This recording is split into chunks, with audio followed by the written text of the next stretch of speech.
mukavasti, mitään semmoista isoa ongelmaa siinä ei ole oikein mitään osa-aluetta, että se voi raapasta niin kuin näin ja sanoa, että tämä on sen ongelma. Eli hyvin semmoinen loogisesti käyttäytyy koko ajan testin tullesta, oikeastaan tuolta kun tulitta ja lähestyttä siihen hetkeen kun nyt lähettä, niin siinä näkyy pikkuinen pidättyväisyys.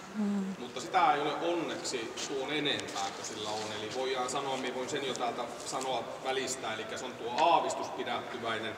No se on vähän semmoinen makuasia, se voisi panna vähän ehkä enemmänkin hieman pidättyväinen. Se pantiin sen takia nyt tuo aavistus, pisteisiinhän se ei vaikuta mitään, mutta pantiin sen takia, että sillä on hirveä kynnys käyttää hampaitaan. Eli se ei lähde käyttää niitä, se vettäytyy mieluummin sinne ja näyttää niitä, mutta ei se lähde niin pyrkiin siihen, että se ajaisi pois puremalla sen ihmisen siitä, vaikka vähän termorakkaakin.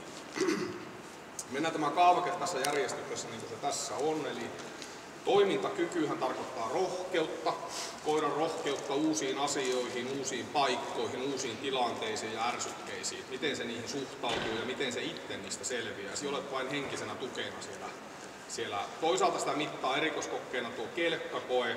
Se on ihmismäinen hahmo, mutta ei ihminen, joka sitten pannee sen vähän tappelemaan sitä vastaan.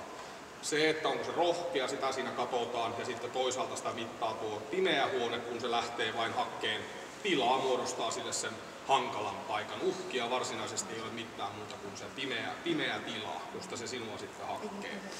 Kaiken kaikkiaan se pantiin tähän +1 kohtuulliseen. No se oli ylärajassa ykköstä. Se lähtee jo menneen sinne pikkusen hyvän puolelle.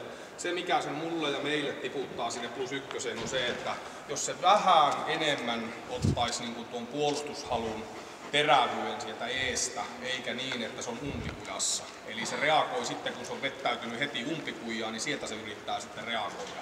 Eli rohkeampi koira siirtyisi vähän eteenpäin ja vastaisi siihen uhkaan pitempään ja sitten vetäytyisi. Tämä vetäytyy niin pikkusta liikaa aikaisin sinne remmin päähän, mikä näkyy tuossa aika hyvin tuossa testissä.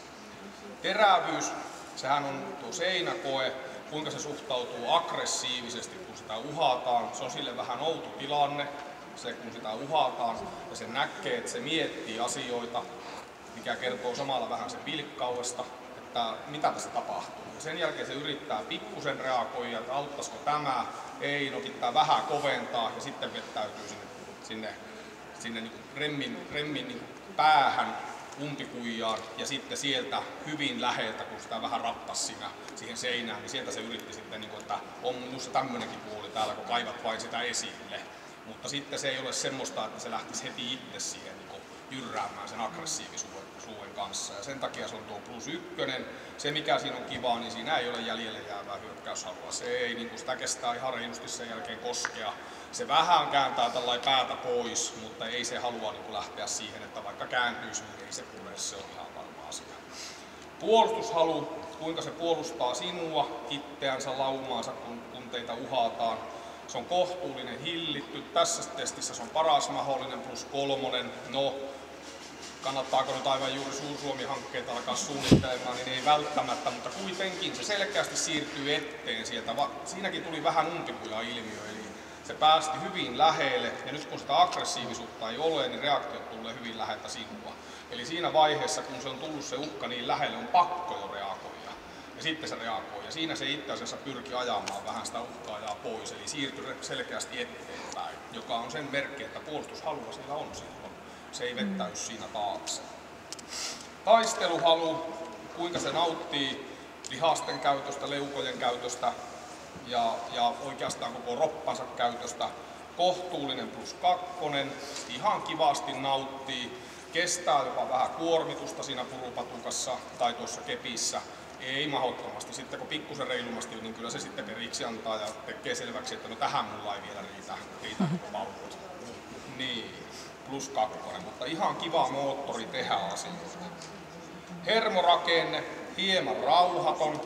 No nämä on nämä umpikujajutut, vähän puhalluttaa, vähän ylimääräisyyttä, mutta sekin on ilman muuta siellä ylärajassa sitä +1, että ei se ole mikään huono 1, vaan mieluummin niin hyvä 1 ja huono 2. Mutta kun tässä ei välimuotoja ole ja se johonkin on pantava, niin silloin se on tuo hieman rauhaton. Se ei ole puhtaan rauhallinen niissä reagoinnissaan. Temperamentti, huomiokyvyn nopeus, se on aivan puhtaasti kohtuullisen vilkas. Ja se on nyt sitä miettimistä, eli se miettii mitä se tekee. Eli kaikki reagoinnit on vähän dieselmäisiä. Siinä ei ole semmoista, että ja sitten mitä tuli tehtyä, vaan se ensin mittaa ja sitten reagoi. Ja se tekee siitä tämmöisen pikkusen verkkasen, jos näin voisi sanoa, niissä reagoinneissa. Plus 2. Kovuus on koiran muisti, kuinka se muistaa epämiellyttävät asiat, mitä me sille tehdään. Se on kohtuullisen kova, eli ei se hirveästi niitä muista. Jos ajatellaan tuo seinä, missä se oli ihan umpikujassa ja aivan pakko reagointi, niin sen jälkeen ei se jää minua miettimään, että no tuo teki sen, vaan ihan samalla se suhtautui minuun kuin sitä ennenkin. Tietenkin sitä erikoiskokeena mittaa tuo haalari, ja siinäkään ei ollut niin mitään ongelmaa. Eli palautuu nopeasti niistä, mitä sillä on tehty. Plus 3. Luoksepäästämys, siitä sanoinkin jo aavistus. Hieman makuasia, pantiin nyt se aavistus. Ja laukaus varma. Miinuspisteitä me ei saatu mistään ja pluspisteitä 158. Ja tämähän on kans niitä rotuja, jotka on ollut tämän testin viralliseksi ja silloin se on hyväksytty testi. Sitten ei muuta kuin näyttelyä.